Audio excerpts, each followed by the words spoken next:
ইরানের বিরুদ্ধে আক্রমণাত্মক পদক্ষেপ নেওয়া হলে এই অঞ্চলে মার্কিন ঘাঁটির বিরুদ্ধে আমাদের হামলা আবারও পূর্ণ শক্তির সাথে পুনরাবৃত্তি করা হবে, এমন কঠোর হুঁশিয়ারি দিলেন ইরানের সর্বোচ্চ নেতা আয়াতুল্লাহ আলী খামেনি। তিনি বলেন, ইরানের বিরুদ্ধে যদি আবার কেউ আগ্রাসন দেখানোর চেষ্টা করে তাহলে এর জন্য চড়া মূল্য দিতে হবে। দখলদার ইসরায়েলের সঙ্গে 12 দিনের যুদ্ধের পর জাতির উদ্দেশ্যে দেওয়া এক ভাষণে এমন হুঁশিয়ারি বার্তা দেন তিনি।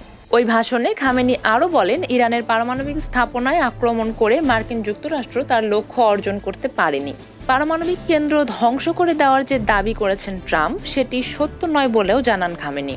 তিনি বলেন, ইরানিরা সবাই একত্রিত ছিল। কাতারে মার্কিন ঘাঁটিতে যে হামলা হয়েছে সেটিকে তারা উড়িয়ে দিয়েছে, সত্যকে আড়াল করার চেষ্টা করছে।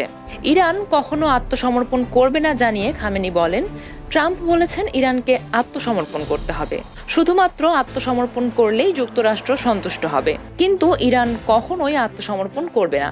এবার ইরান মার্কিনীদের মুখে কঠিন থাপ্পড় দিয়েছে বলেও মন্তব্য করেন এই নেতা। এই যুদ্ধে মার্কিন সরকার সরাসরি জড়িত হয়েছিল উল্লেখ করে খামেনি বলেন, কারণ তারা বুঝতে পেরেছিল যদি এই মুহূর্তে যুক্তরাষ্ট্র হস্তক্ষেপ না করে তাহলে ইহুদি বাজারের পতন ঘটবে। কিন্তু যুক্তরাষ্ট্রের আগ্রাসন কোনো অর্জন করতে পারেনি। এখানে বিজয়ী হয়েছে ইরান এবং আমরা যুক্তরাষ্ট্রকে চূড়ান্ত আঘাত করেছি।